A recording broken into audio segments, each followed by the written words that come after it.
What's cracking? And we were trying to get listen to that song that you were singing on the pre-match pump up. We couldn't quite get it. Do you want to give us a rerun? What was it that I said? I always write these lyrics down. It was the whole "Come On Eileen" version. It was "Come on, you Spurs, put Steve Bruce in a hearse." I'm doing it in English accent. I'm doing it in your accent. "Come on, you Spurs, put Steve Bruce in a hearse. You can do it. And go on to win." And I did the old yes, I confess, we're a bit of a mess. We can do it. And just cover them. And then I actually picked 2-1. So I was like, come on. 2-1, the tunes are late. Come on. 2-1, we need you, kid. Come on. No, you cannot lose today. And then I did the whole 2-1, 2-1, 2-1, 2-1, kid. I didn't realise it was this extensive. I thought it was just a simple chant. Hey, you bring me in for songs. Outdo yourself every time you come on, Brains. You bring me in for songs. You don't ask a songwriter to start singing your songs. Exactly. But great win today, 3-2.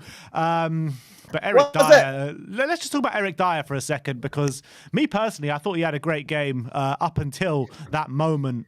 What was your take on his performance? That's the reason I hate him to death. Because he can have a good game for 85 minutes, every now and then. It's just that, I've got a group on WhatsApp, and it's called DIER-RHEA Day, and we always change the name of the group to be some sort of pun on him. And it's basically, it gets to 85 minutes every game, and it's like, well, we've not had one yet. Oh, here you go. Wait, here you go. Bang. And it's so predictable. Every game, I feel bad making fun of him so much, but it's just because it's he must feel. He sure, unless he's completely delusional, he must feel that he has the most mistakes of any Spurs player I've ever known of. Consistent mistakes. It just isn't a Spurs game without a dire mishap, Did you never watch Ramon Vega? Insane.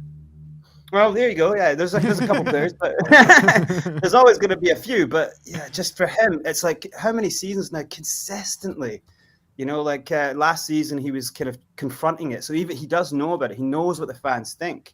And he was trying to say last season that, it gets a lot of mistakes get put on me. It's no, dude, look at the stats. They are you. Yeah, we could have had a higher finish last season if you just got rid of all his unforced errors, just his unforced errors. I'm looking at Newcastle, and by the way, Adam was bang on. I think he is genuinely only in the team because he knows Portuguese, and Adam was also bang on in his impression. He was like, that is dire. But genuinely, I wish. I mean, I'm thinking John Joe Shelby is probably going to get beheaded in the morning. I'm thinking, I wish we had Saudi owners so that Dier would have been beheaded years ago. Let's get this guy out of here. Let's bring the Saudis in just to get him stoned to death tomorrow. I can't deal with the guy. It just is. It's just, I just don't think that we can ever, if we're being really serious about things, I don't think we can challenge for top four for anything important, even semi-finals of cup games and stuff, with someone like Dier there, because I think there's a mistake all the time. I don't think Nuno can get the tactics right to be able to mount a top four challenge. What do you guys think of that? Yeah, I mean, I know what you're saying. I think with Dier at the heart of the back four, I mean, all those seasons that we had, where we had success under Pochettino, it was never really Dier in a back four, was it? It was either in midfield when he was masking over mistakes, over glaring holes we had before Wanyama came in, or he was in a back three when he had Vertonghen and Alderweireld to hold his hand. He was never really there in a back two, was he? And whenever he was in a back two, that's when issues seemed to be a cause. And now we're relying on him in a back two. I kind of agree that he is an issue, but I think I do think he had a good game today, apart from the glare mistake. But look at the mistake; it's not just a simple mistake, is it? No. There's no pressure around him. He's got no one around nothing, and he seems to somehow get the ball into the net in the most explicable scenario. I don't know how he managed to do that. He doesn't have to bend as well. It's like if you want to get rid of the ball, just slide it off for a corner. That way, it's Something. like super. What's he going down so low for? He goes just down made to the head wrong ball, decision to leaves go it for in the back of header. the net. Yeah, he just made the wrong decision. But But, let's talk that's about what it is. That's what let's it is. talk Sorry, about that's something. just, Let's talk about something more positive than bashing Eric Dyer, because look, it was a good performance with 3 points, wasn't it? we did enjoy that Dyer bashing. No. That's what we live for. Yeah, but look, it was a good performance where I felt like we controlled the game really effectively for one of the first times this season where we actually looked really good dominating possession. It was just a bit disappointing we didn't obviously extend our lead in the second half, but what did you make out of the performance in general? Yeah, I thought it was pretty good. I thought Reggie, little bit of a delay here. I'm getting a little bit of a delay, but yeah, I think Reggie was good. I thought actually one of the best games that Reggie's played. I thought Skip was magnificent. Like there's this one point where St. Maximan's running through and Skip puts this perfect slide tackle in. Thought he was great. I thought obviously Ndombele was really good, but the most impressive thing was how beautiful they passed the ball around. Like to me, that was just, I was saying to David just before, it was like, look, if we hold the ball and we just pass it around and like win the duels, then this game, they're 19th in the league. This game should be in the bag easily. So we did that, and just Dyer's mishap and the kind of early goal has kind of made it like not look as comfortable as it was, but it was comfortable. Yeah, we should have been. But are you a bit disappointed the second half with all the domination and possession we had? We didn't seem to actually.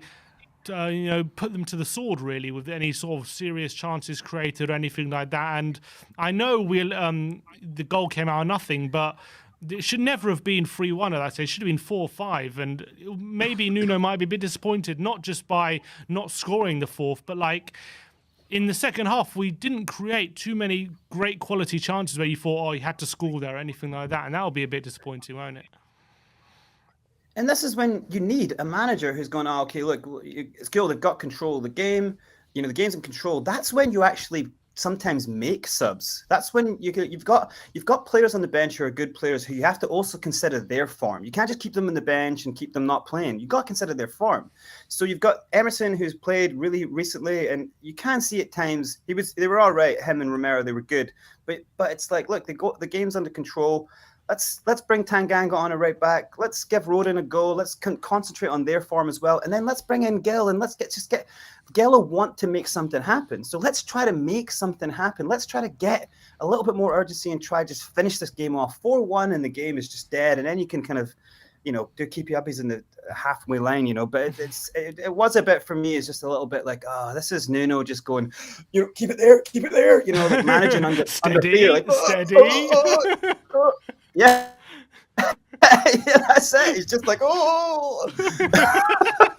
It's like have some balls, He's got the Wallace and Gromit. Oh, just have some balls and go for it. Like, we could have got them. David was right. I thought we could have got them 5-2 or something today. Like we could have put 5 past them easily.